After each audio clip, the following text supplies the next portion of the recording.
جن کی ملکیت کا ذکر کیا گیا۔ إياك نعبد وإياك نستعين۔ ترجمہ: ہم تیری ہی عبادت کرتے ہیں اور تجھ ہی سے مدد چاہتے ہیں۔ ایاک نعبد و ایاک نستعین، ہم تیری ہی عبادت کرتے ہیں اور تجھ ہی سے مدد چاہتے ہیں۔ تفسیر صراط الجنان میں اس کی تفسیر کچھ اس طرح ہے۔ اس سے پہلی آیات میں بیان ہوا کہ ہر طرح کی حمد و ثنا کا حقیقی مستحق اللہ تعالیٰ ہے، جو کہ سب جہانوں کا پالنے والا، بہت مہربان اور رحم فرمانے والا ہے۔ اور اس آیت سے بندوں کو سکھایا جا رہا ہے کہ اللہ تعالیٰ کی بارگاہ میں اپنی بندگی کا اظہار یوں کرو کہ اے اللہ عز و جل، ہم صرف تیری ہی عبادت کرتے ہیں، کیونکہ عبادت کا مستحق صرف تو ہی ہے اور تیرے علاوہ اور کوئی اس لائق ہی نہیں کہ اس کی عبادت کی جا سکے، اور حقیقی مدد کرنے والا بھی تو ہی ہے۔ تیری اجازت و مرضی کے بغیر کوئی کسی قسم کی ظاہری، باطنی، جسمانی، روحانی، چھوٹی بڑی کوئی مدد نہیں کر سکتا۔ عبادت اور تعظیم میں فرق۔ عبادت کا مفہوم بہت واضح ہے، سمجھنے کے لیے اتنا ہی کافی ہے کہ کسی کو عبادت کے لائق سمجھتے ہوئے اس کی کسی قسم کی تعظیم کرنا عبادت کہلاتا ہے، اور اگر عبادت کے لائق نہ سمجھیں تو وہ محض تعظیم ہوگی، عبادت نہیں کہلائے گی۔ جیسے نماز میں ہاتھ باندھ کر کھڑا ہونا عبادت ہے، لیکن یہی نماز کی طرح ہاتھ باندھ کر کھڑا ہونا استاد، پیر یا ماں باپ کے لیے ہو تو محض تعظیم ہے، عبادت نہیں۔ اور دونوں میں فرق وہی ہے جو ابھی بیان کیا گیا ہے۔ آیت ایاک نعبد سے معلوم ہونے والی اہم باتیں۔ آیت میں جمع کے صیغے ہیں، جیسے ہم تیری ہی عبادت کرتے ہیں۔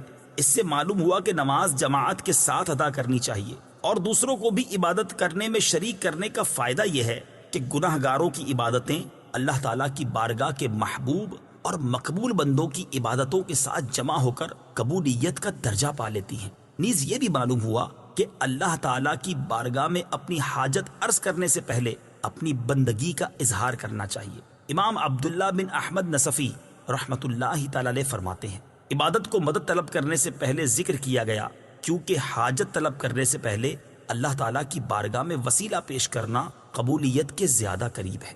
اللہ تعالیٰ کی بارگاہ میں وسیلہ پیش کرنے کی برکت۔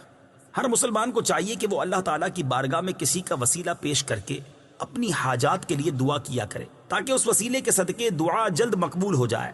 اور اللہ تعالیٰ کی بارگاہ میں وسیلہ پیش کرنا قرآن و حدیث سے ثابت ہے۔ چنانچہ وسیلے کے بارے میں اللہ تعالیٰ ارشاد فرماتا ہے، يا أيها الذين آمنوا اتقوا الله وابتغوا إليه الوسيلة۔ ترجمہ: اے ایمان والو، اللہ سے ڈرو اور اس کی طرف وسیلہ ڈھونڈو۔ اور سنن ابن ماجہ میں ہے کہ ایک نابینا صحابی بارگاہ رسالت صلی اللہ تعالیٰ علیہ وسلم میں حاضر ہو کر دعا کے طالب ہوئے، تو آپ صلی اللہ تعالیٰ علیہ وسلم نے انہیں اس طرح دعا مانگنے کا حکم دیا، اللهم إني أسألك وأتوجه إليك بمحمد نبي الرحمة يا محمد إني قد توجهت بك إلى ربي في حاجتي هذه لتقضى اللهم فشفعه في۔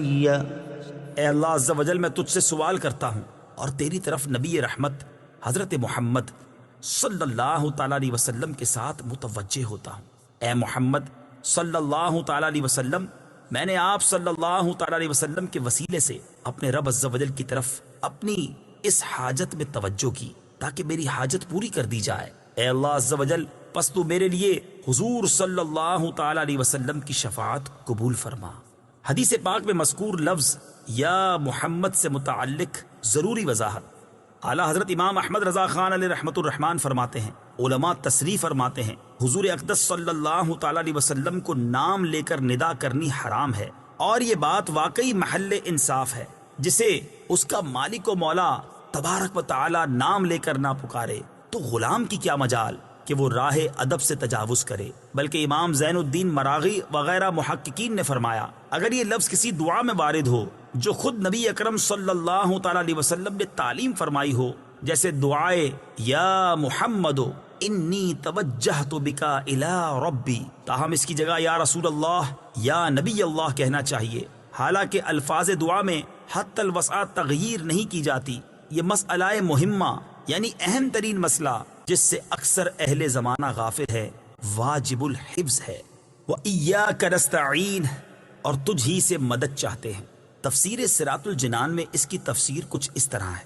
اس آیت میں بیان کیا گیا کہ مدد طلب کرنا خواہ واسطے کے ساتھ ہو یا واسطے کے بغیر ہو، ہر طرح سے اللہ تعالیٰ کے ساتھ خاص ہے، اور اللہ تعالیٰ کی ذات ہی ایسی ہے جس سے حقیقی طور پر مدد طلب کی جائے۔ اعلیٰ حضرت امام احمد رضا خان علیہ رحمت الرحمان فرماتے ہیں، حقیقی مدد طلب کرنے سے مراد یہ ہے کہ جس سے مدد طلب کی جائے اسے بالذات قادر، مستقل مالک اور غنی بے نیاز جانا جائے کہ وہ اللہ تعالیٰ کی عطا کے بغیر خود اپنی ذات سے اس کام یعنی مدد کرنے کی قدرت رکھتا ہے۔ اللہ تعالیٰ کے علاوہ کسی اور کے بارے میں یہ عقیدہ رکھنا ہر مسلمان کے نزدیک شرک ہے، اور کوئی مسلمان اللہ تعالیٰ کے علاوہ کسی اور کے بارے میں ایسا عقیدہ نہیں رکھتا، اور اللہ تعالیٰ کے مقبول بندوں کے بارے میں مسلمان یہ عقیدہ رکھتا ہے کہ وہ اللہ تعالیٰ کی بارگاہ تک پہنچنے کے لیے واسطہ اور حاجات پوری ہونے کا وسیلہ اور ذریعہ ہیں۔ تو جس طرح حقیقی وجود کہ کسی کے پیدا کیے بغیر خود اپنی ذات سے موجود ہونا اللہ تعالیٰ کے ساتھ خاص ہے،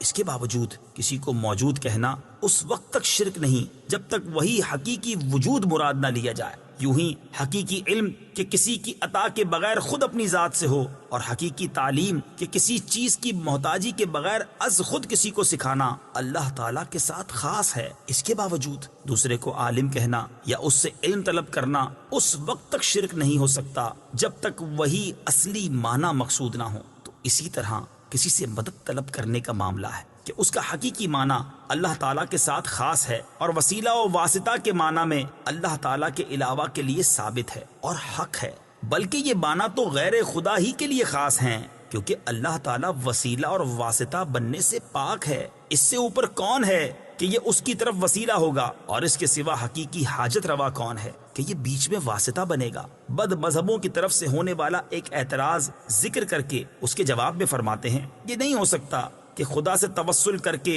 اسے کسی کے یہاں وسیلہ اور ذریعہ بنایا جائے۔ اس وسیلہ بننے کو ہم اولیاء کرام سے مانگتے ہیں کہ وہ دربار الہی میں ہمارا وسیلہ، ذریعہ اور قضائے حاجات کا واسطہ ہو جائیں۔ اس بے وقوفی کے سوال کا جواب اللہ تعالیٰ نے اس آیت کریمہ میں دیا ہے۔ وَلَوْ أَنَّهُمْ إِذ ظَلَمُوا أَنفُسَهُمْ جَاءُوكَ فَاسْتَغْفَرُوا اللَّهَ واستغفر لهم الرسول لوجدوا الله توابا رحيما۔ ترجمہ، اور جب وہ اپنی جانوں پر ظلم یعنی گناہ کر کے تیرے پاس حاضر ہوں اور اللہ سے معافی چاہیں اور معافی مانگیں ان کے لیے رسول، تو بے شک اللہ کو توبہ قبول کرنے والا مہربان پائیں گے۔ کیا اللہ تعالیٰ اپنے آپ نہیں بخش سکتا تھا؟ پھر کیوں یہ فرمایا کہ اے نبی تیرے پاس حاضر ہوں اور تو اللہ سے ان کی بخشش چاہے تو یہ دولت و نعمت پائیں؟ یہی ہمارا مطلب ہے جو قرآن کی آیت صاف فرما رہی ہے۔ زیر تفسیر آیت کریمہ کے بارے میں مزید تفصیل جاننے کے لیے فتاوی رضویہ کی 21ویں جلد میں موجود اعلیٰ حضرت امام احمد رضا خان علیہ الرحمت الرحمان کا رسالہ برکات الامداد لأہل الاستمداد یعنی مدد طلب کرنے والوں کے لیے امداد کی برکتیں، اس کا مطالعہ فرمائیں۔ اللہ تعالیٰ کی عطا سے بندوں کا مدد کرنا اللہ تعالیٰ ہی کا مدد کرنا ہوتا ہے۔ یاد رہے کہ اللہ تعالیٰ اپنے بندوں کو دوسروں کی مدد کرنے کا اختیار دیتا ہے، اور اس اختیار کی بنا پر ان بندوں کا مدد کرنا اللہ تعالیٰ ہی کا مدد کرنا ہوتا ہے۔ جیسے غزوہ بدر میں فرشتوں نے آ کر صحابہ کرام رضی اللہ تعالیٰ عنہم کی مدد کی، لیکن اللہ تعالیٰ نے ارشاد فرمایا وَلَقَدْ نَصَرَكُمُ اللَّهُ بِبَدْرٍ وَأَنْتُمْ أَذِلَّةٌ۔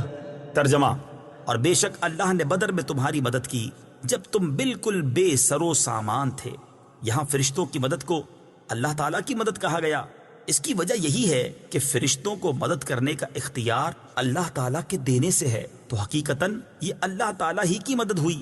یہی معاملہ انبیاء کرام علیہ الصلاۃ والسلام اور اولیاء اعظام رحمۃ اللہ تعالیٰ علیہم کا ہے کہ وہ اللہ عز و جل کی عطا سے مدد کرتے ہیں، اور حقیقتاً وہ مدد اللہ تعالیٰ کی ہوتی ہے۔ جیسے حضرت سلیمان علیہ نبینا علیہ الصلاۃ والسلام نے اپنے وزیر حضرت آصف بن برخیہ رضی اللہ تعالیٰ عنہ سے تخت لانے کا فرمایا، اور انہوں نے پلک جھپکنے میں تخت حاضر کر دیا۔ اس پر انہوں نے فرمایا ھذا من فضل ربی، یہ میرے رب کے فضل سے ہے۔ اور تاجدار رسالت صلی اللہ تعالیٰ علیہ وسلم کی سیرت مبارکہ میں مدد کرنے کی تو اتنی مثالیں موجود ہیں کہ اگر سب جمع کی جائیں تو ایک ضخیم کتاب مرتب ہو سکتی ہے۔ ان میں سے چند مثالیں یہ ہیں۔ نمبر 1، صحیح بخاری میں ہے، نبی کریم علیہ الصلوۃ والسلام نے تھوڑے سے کھانے سے پورے لشکر کو سیر کیا۔ نمبر 2، بخاری شریف ہی میں ہے، آپ صلی اللہ تعالی علیہ وسلم نے دودھ کے ایک پیالے سے 70 صحابہ کو سیراب کر دیا۔ نمبر 3، یہ بھی بخاری شریف میں ہے، انگلیوں سے پانی کے چشمے جاری کر کے 1400 یا اس سے بھی زائد افراد کو سیراب کر دیا۔ نمبر 4، لعاب دہن سے بہت سے لوگوں کو شفا عطا فرمائی، اور یہ تمام مددیں چونکہ اللہ تعالیٰ کی عطا کردہ طاقت سے تھی، لہٰذا سب اللہ تعالیٰ کی ہی مددیں ہیں۔ اس بارے میں مزید تفصیل کے لیے فتاوی رضویہ کی 30ویں جلد میں موجود اعلیٰ حضرت امام اہل سنت مولانا شاہ امام احمد رضا خان علیہ رحمت الرحمان کے رسالے الامن والعلا لناعت المصطفیٰ بدافع البلا، یعنی نعت مصطفیٰ صلی اللہ تعالی علیہ وسلم بیان کرنے والوں کے لیے انعامات کا مطالعہ فرمائیے۔ اهدنا